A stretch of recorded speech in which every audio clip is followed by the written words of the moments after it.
આગે આગેથી આવા પ્રસંગોમાં મળવાનું થતું હોય, પણ 50 ગાઉના પલે બેન કે દીકરી સાસરે હોય કે અમેરિકા હોય કે વિદેશ હોય પરદેશ હોય, પણ પિયરના ઘરનો જો એક ટુકડો આવે ને તો એને એમાંય વાલ ઉભરાવા માંડે. આ દરેક માતાઓ બહેનો દીકરીઓ બેઠી છે એને અનુભવ કર્યો હશે કે પિયરના ઘરની એક થેલી આવે તો એમાં એનો વાલ ઉભરાવા માંડે.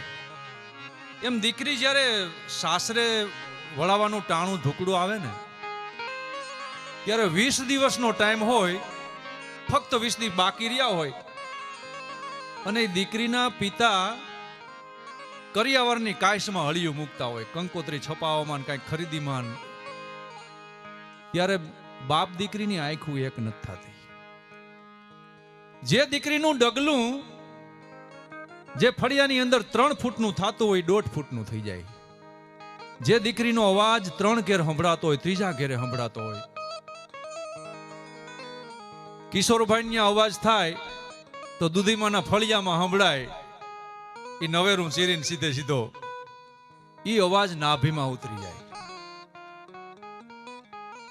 અને ઘરના પાણા હારે વાલ ઉભરાવા માંડે. અને જે ભાઈ હારે વડછડ કરતી હોય એની હારે મીઠું મીઠું બોલવા માંડે, કારણ કે એને ખબર છે કે હવે આ ઘર ત્યજી દેવાનું છે, હવે તો વાર તહેવારે જ આ ઘેર આવવાનું છે, આ ઘર ત્યજીને જવાનું. દીકરીનો એક મહાત્યાગ છે. ત્યારે બાપને દીકરીની આંખું એક નથી થતી. બે સામે સામે જોવે તો શ્રાવણ ભાદરવો ચાલુ થઈ જાય.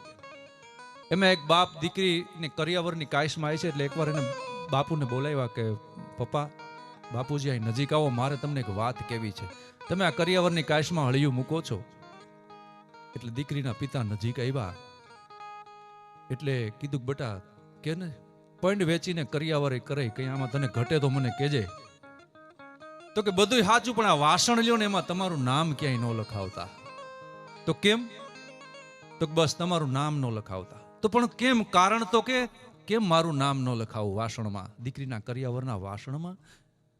તો દીકરી કહે કે અમારા ઘેરે જ્યારે માંડું ઉટકા હે, દિવાળીનું ટાણું આવશે ને દેરાણી જેઠાણી બધી બહેન માંડું ઉટકશે અને ત્યારે તમારા નામ માથે રાખ ઘસે ને મારાથી સહન નહીં થાય.